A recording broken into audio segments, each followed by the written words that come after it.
কিছু নির্ধারণ করে, যেমন প্রত্যেকটি জিনিসের সীমারেখা। শরীরের মধ্যে থাকা জল, তার মাত্রাও এই নিয়তি নির্ধারিত করে রেখেছে। কি করে?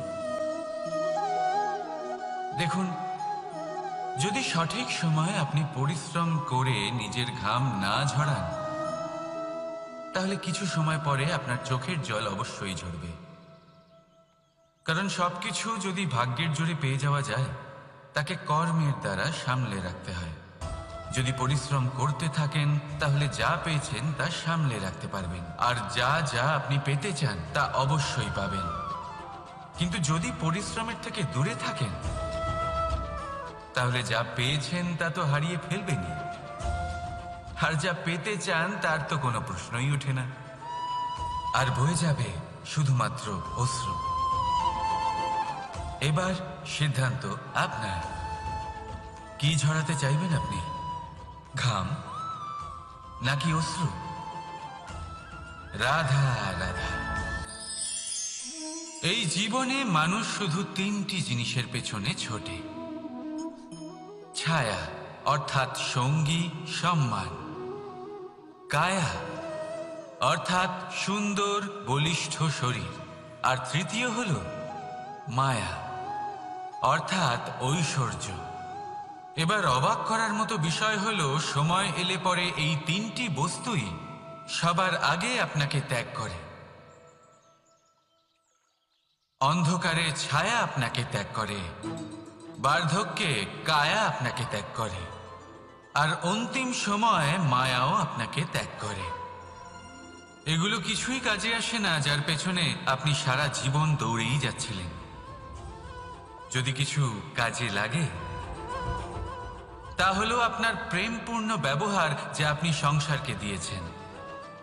এ হলো সেই প্রেম যা অন্ধকারে প্রদীপ হয়ে আপনাকে আলো দেবে।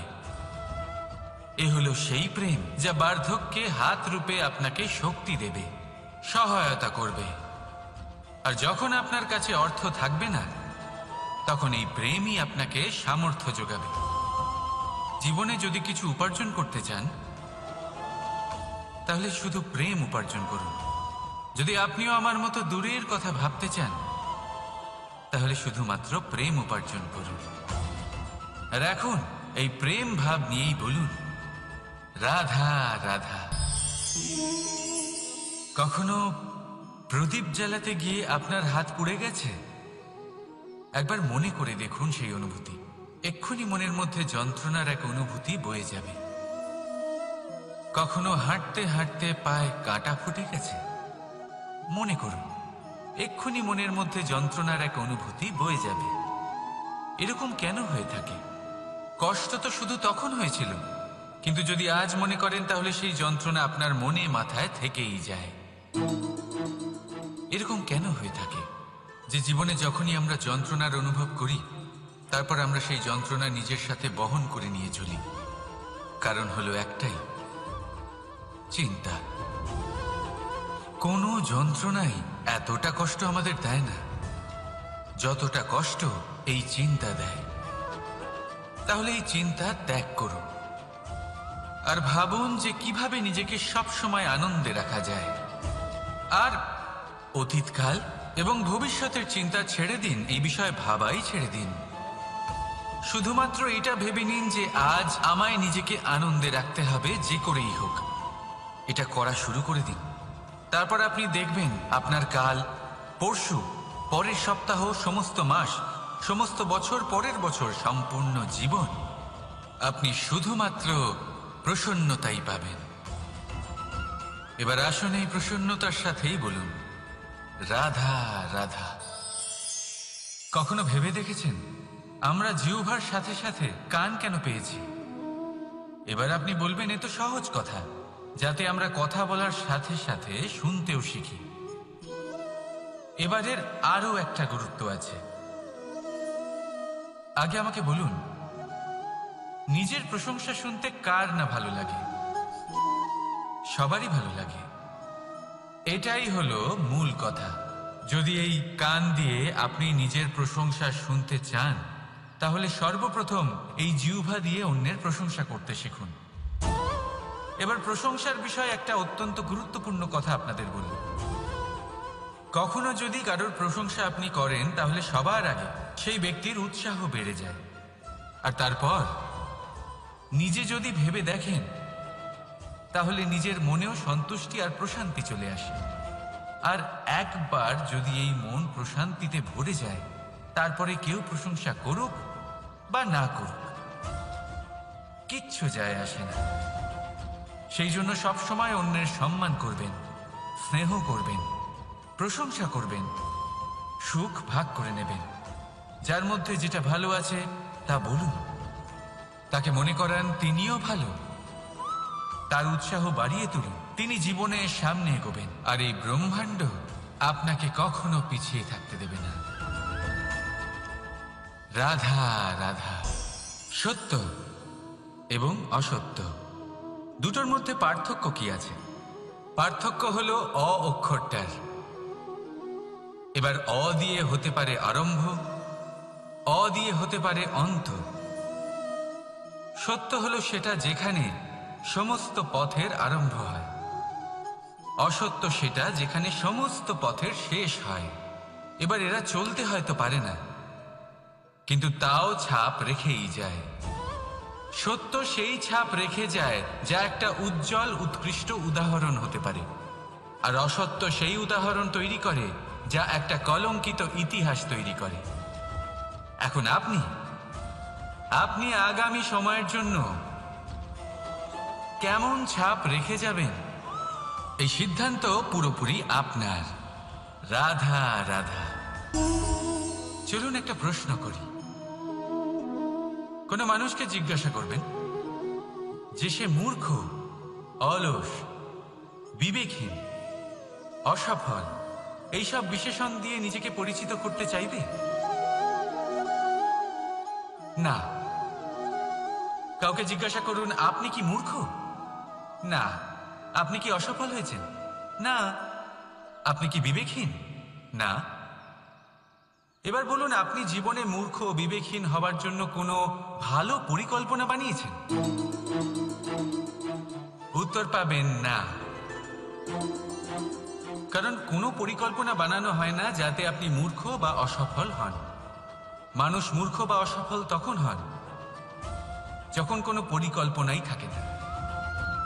দেখুন, একটাই ছোট জীবন, তাকে স্থির করুন যাতে অনেক বেশি সংখ্যক মানুষকে আপনি জুড়ে রাখতে পারেন, অনেক বেশি শান্তি পেতে পারেন, অধিকতর সাফল্য লাভ করতে পারেন, বেশিরভাগ মানুষের পথপ্রদর্শক হয়ে তাদের মঙ্গল করতে পারেন। অসফল হয়ে বাড়িতে বসে থাকার চেয়ে ভালো হলো যে আপনি একটা পরিকল্পনা করে অসফল হন, কারণ তখন আপনার কাছে আরও একটা বিকল্প থাকবে, একটা নতুন পরিকল্পনা বানানোর, তাকে সার্থক করার। কারণ এমন কোনো পরিকল্পনা তো অবশ্যই থাকবে যা আপনাকে আপনার লক্ষ্যে পৌঁছে দেবে, তাই তো? রাধা রাধা। সূর্য কারোর জন্য হলেন শক্তিদাতা ঈশ্বর, আবার কোনো প্যাঁচার জন্য হলো চোখ বন্ধ করে দেওয়ার মতো তীব্র আলো। নদী কারোর জন্য হলো তৃষ্ণা মেটানোর স্রোত, আবার কারোর জন্য বন্যারূপী বিনাশকারী আশঙ্কা। সাগর কারোর জন্য হলো নোনা জলের ভাণ্ডার, আবার কারোর জন্য অগন্তি প্রাণী জগতের সম্ভার। প্রশ্ন হলো প্রত্যেক ব্যক্তির জন্য প্রত্যেক অনুভূতি বা বস্তুর সারমর্ম আলাদা কেন হয়ে থাকে? যা কারোর জন্য হলো বিষ তা অন্য কারোর জন্য অমৃত কেন? যা কারোর জন্য অমৃত তা অন্যের জন্য বিষ কেন? উত্তর বড়ই সোজা। আমরা বস্তু বা অনুভূতিগুলিকে সেভাবে দেখি না যেরকম তা হয়ে থাকে। আমরা বস্তু বা অনুভূতিকে সেভাবে দেখি যেরকম আমরা হয়ে থাকি। এবার এর উপায় কি হতে পারে? নিজেকে পরিশুদ্ধ করুন, সব কিছুই শুদ্ধ হবে।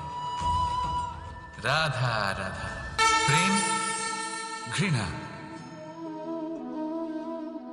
এই দুই হলো একই শব্দ। কিভাবে?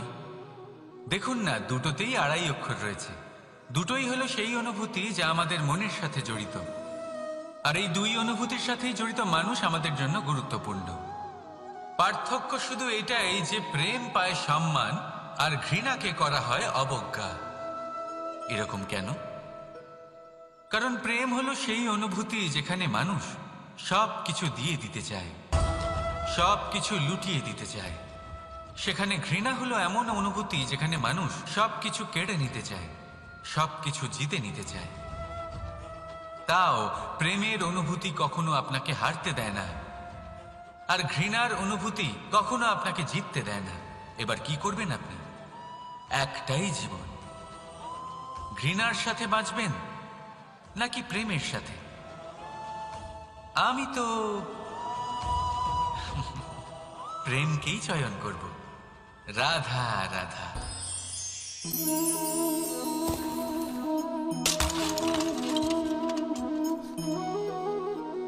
এ কি হলো?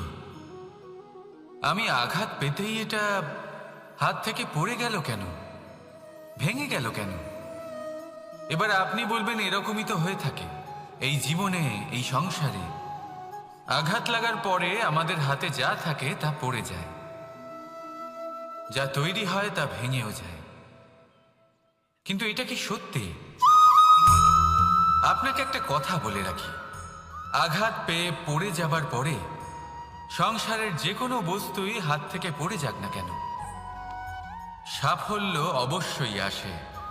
যতই খারাপভাবে আপনি পড়ে যান, আপনি আঘাত পান, ভবিষ্যৎ অবশ্যই ভালো হবে। কারণ এই আঘাত, অসফলতা, এই অসুবিধা, এগুলো আমাদের এমনভাবে পরিশুদ্ধ করে যেমন আগুন সোনাকে করে থাকে। সেই জন্য জীবনে শুধু সামনে এগোতে থাকুন, দৃঢ়তার সাথে এগোতে থাকুন, আর কখনো আঘাত পেয়ে পড়ে যেতে ভয় পাবেন না। কারণ এটা আসন্ন সাফল্যের সংকেত। আর সাফল্য তখনই আসবে যখন আপনি পড়ে যাবেন, যখন আপনি আবার উঠে দাঁড়াবেন এবং আপনি আবার জীবনে সামনে এগোতে থাকবেন। রাধা রাধা। সময় অত্যন্ত কঠোর প্রভু। আপনি অনেক লোককে এটা বলতে শুনে থাকবেন, আমার কাছে এত সময় নেই, এই কাজে আসলে অনেক সময় লেগে যাবে, এই বিষয়ে ভাবার জন্য আমার সময় লাগবে। আচ্ছা, আমি আপনাকে একটা কথা বলে রাখি, যদি আপনি এটা নিশ্চিত করার জন্য বেশি সময় নিয়ে ফেলেন যে আপনার কি করা উচিত, তাহলে সময় এটা নিশ্চয়ই করে নেবে যে আপনার সাথে কি করা যেতে পারে। কারণ এই সময় কিন্তু অত্যন্ত কঠোর। যতক্ষণ আপনার সাথে রয়েছে এর সমাদর করতে শিখুন, এর সম্মান করতে শিখুন, এর সদ্ব্যবহার করতে শিখুন। যদি এরকম না করেন তাহলে এই সময়ের নিজেকে আর আপনাকে বদলাতে অধিক সময় লাগবে না। তাহলে আসুন, এবার সময় এসে গেছে ভালোবেসে বলার রাধা রাধা। এই পাথর দেখছেন আপনি, নদীর তলদেশে পাওয়া যায়। প্রয়াস করতে থাকে যাতে নদীর জল প্রবাহকে আটকাতে পারে। আটকাতে কি পারে? কখনোই নয়, বরং তার ধারালো কোণাগুলো মসৃণ হয়ে যায়। এবার এ থেকে কি শিক্ষা পাওয়া যায়? এর থেকে এটাই শিক্ষা পাওয়া যায় যে ব্যক্তি দৃঢ়তার সাথে জীবনে শুধু আগে এগোতে থাকেন না থেমে, তিনি না শুধু নিজের লক্ষ্য প্রাপ্তি করতে পারেন, বরং নিজের পথের সমস্ত বাধার অস্তিত্বই পাল্টে দিতে পারেন। তাহলে আপনি কি হতে চাইবেন? সেই ব্যক্তি যিনি নিজের বাধাকে দূরে ঠেলে আগে এগোতে পারেন, নাকি সেই ব্যক্তি যিনি অন্য কারোর পথে বাধা হয়ে থেকে তার নিজের অস্তিত্বই হারিয়ে ফেলেন? সিদ্ধান্ত হলো আপনার। রাধা রাধা।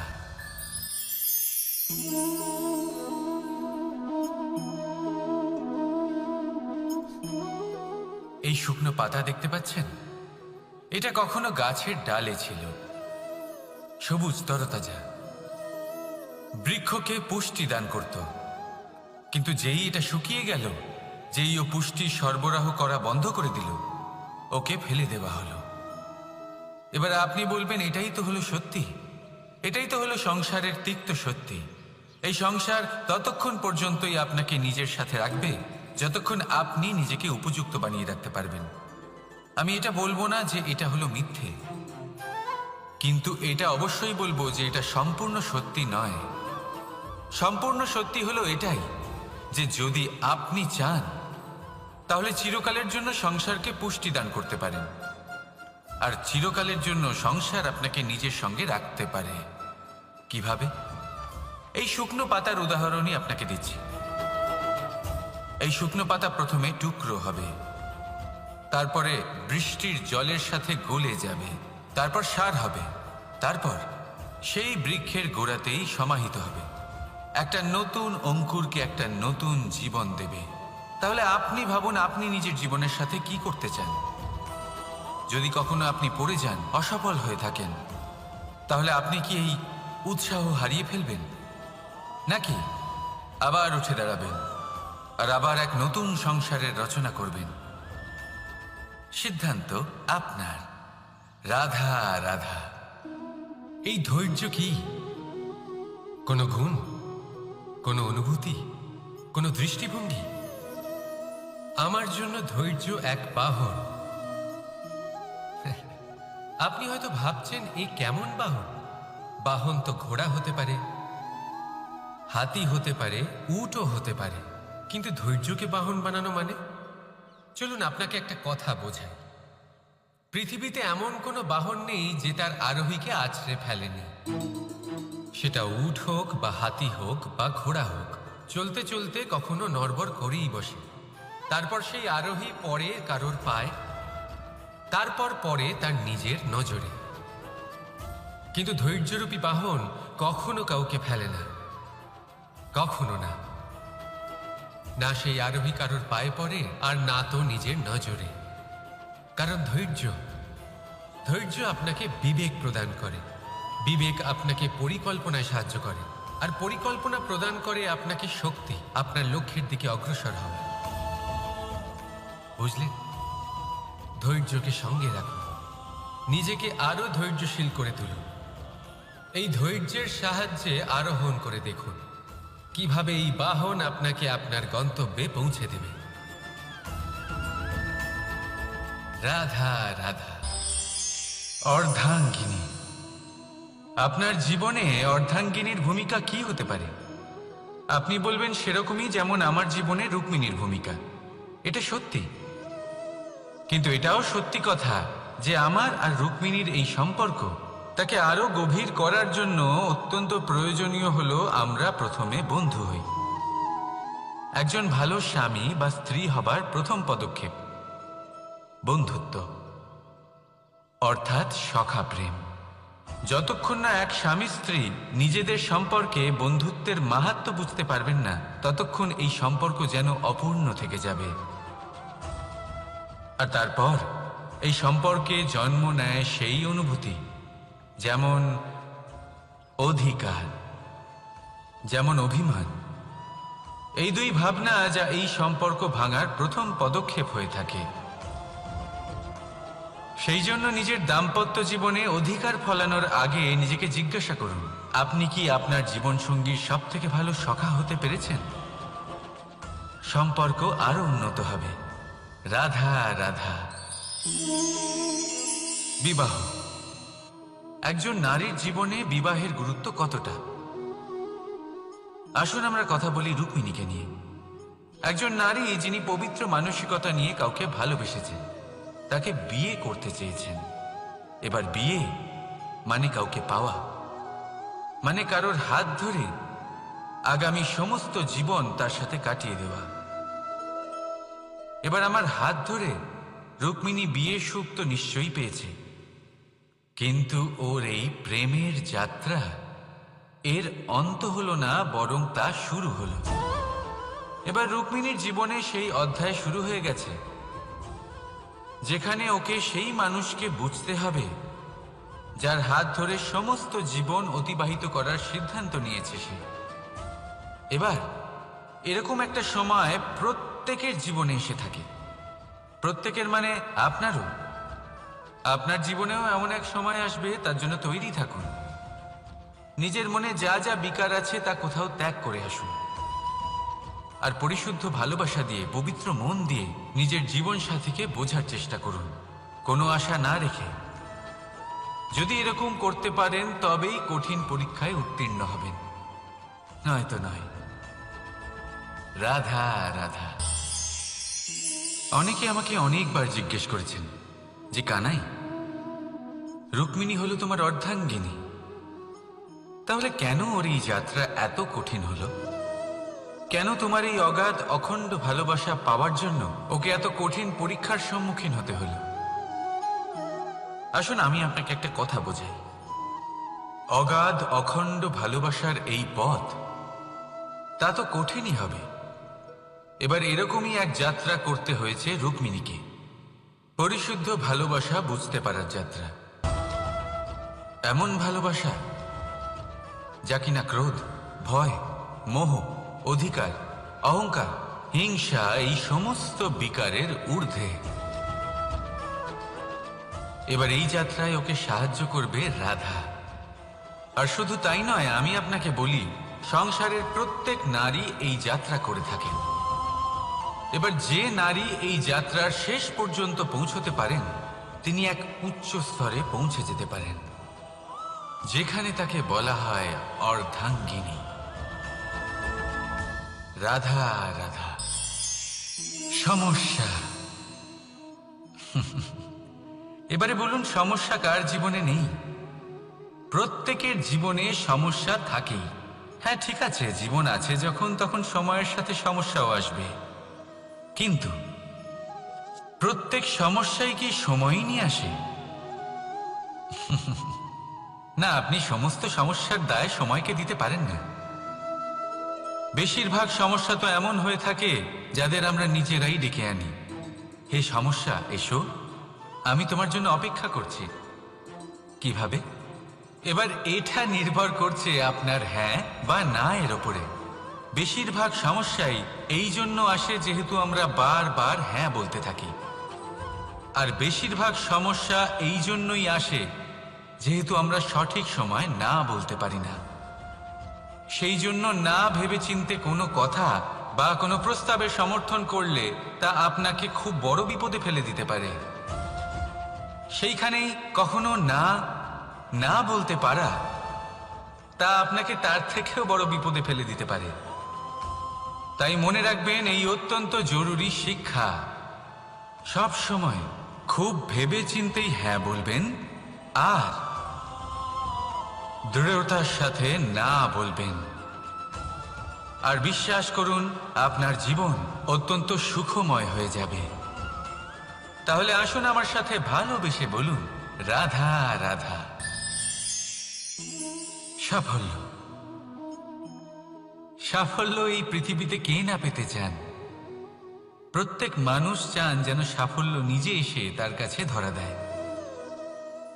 এবার সাফল্য তাদের কাছে এসে ধরা দেয় যারা নিজের পা ধরাতলে রেখে চলেন, যারা স্বপ্নের জগতে বিচরণ না করে বাস্তবের মাটিতে পা রেখে চলেন, এবং তাও দৃঢ়তার সাথে। সাফল্য তারা পান না যারা বাড়িতে বসে বসে শুধু স্বপ্ন দেখেন। সাফল্য নিজে থেকে তাদের কাছেই আসে যারা নিরন্তর চেষ্টা করেন, যারা পরিশ্রম করেন আর নিজের এই জীবনকে অন্যের কাছে সফল করে দেখান। তাহলে সিদ্ধান্ত হলো আপনার। সফল সবাই হতে চান, স্বপ্ন সবাই সার্থক করতে চান। স্বপ্ন তখনই সার্থক হয় যখন পরিশ্রম করবেন, আর সাফল্য তখনই আপনার সাথে থাকবে যতক্ষণ আপনি বিনম্র থাকবেন। তাহলে আসুন আমার সাথে ভালোবেসে বলুন, রাধা রাধা। এই পুষ্প দেখতে পাচ্ছেন আপনি? কি সুন্দর এই পুষ্প। সবাই চায় এরকম কোনো এক পুষ্প সে নিজের করে নেবে, নিজের কাছে রাখবে।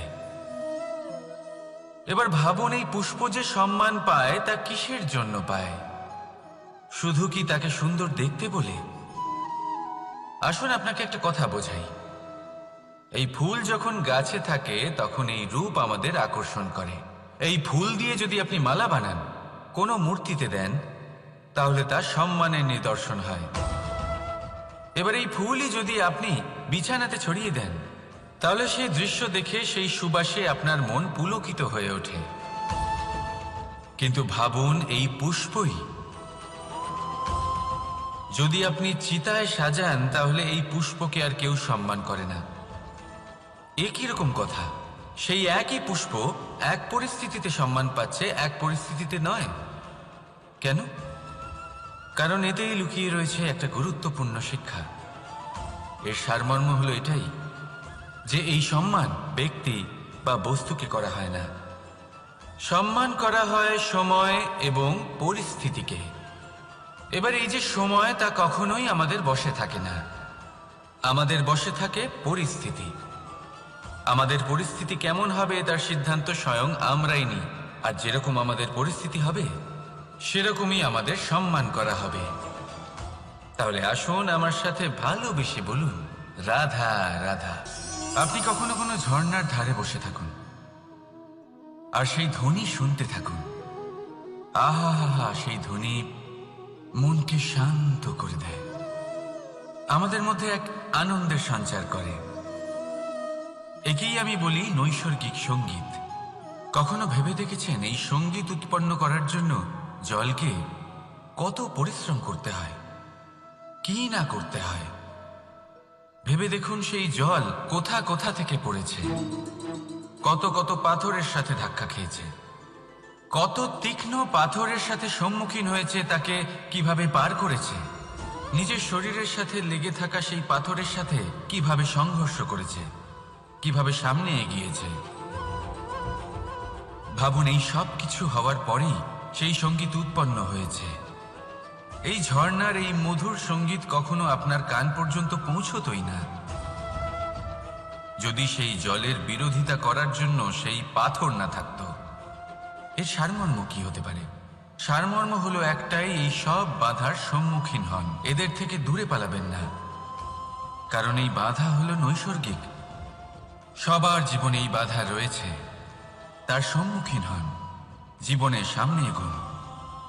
আর আপনিও নিজের ভেতর থেকে সৃষ্টি করুন এই নৈসর্গিক সঙ্গীত, আর এই সংসারে ছড়িয়ে দিন শান্তি আর প্রসন্নতা। রাধা রাধা। সংসারে নিয়তি অনেক কিছু নির্ধারণ করে, যেমন প্রত্যেকটি জিনিসের সীমারেখা।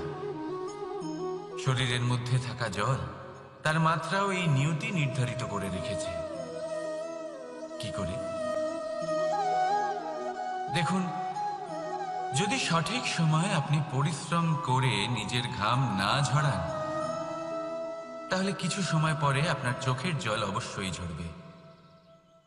কারণ সবকিছু যদি ভাগ্যের জোরে পেয়ে যাওয়া যায়, তাকে কর্মের দ্বারা সামলে রাখতে হয়। যদি পরিশ্রম করতে থাকেন, তাহলে যা পেয়েছেন তা সামলে রাখতে পারবেন, আর যা যা আপনি পেতে চান তা অবশ্যই পাবেন।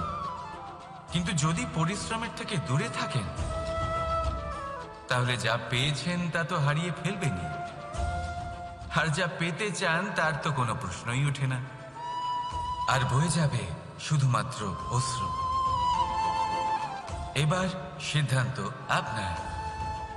কি ঝরাতে চাইবেন আপনি? ঘাম নাকি অশ্রু? রাধা রাধা। এই জীবনে মানুষ শুধু তিনটি জিনিসের পেছনে ছোটে: ছায়া অর্থাৎ সঙ্গী সম্মান, কায়া অর্থাৎ সুন্দর বলিষ্ঠ শরীর, আর তৃতীয় হল মায়া অর্থাৎ ঐশ্বর্য। এবার অবাক করার মতো বিষয় হলো, সময় এলে পরে এই তিনটি বস্তুই সবার আগে আপনাকে ত্যাগ করে।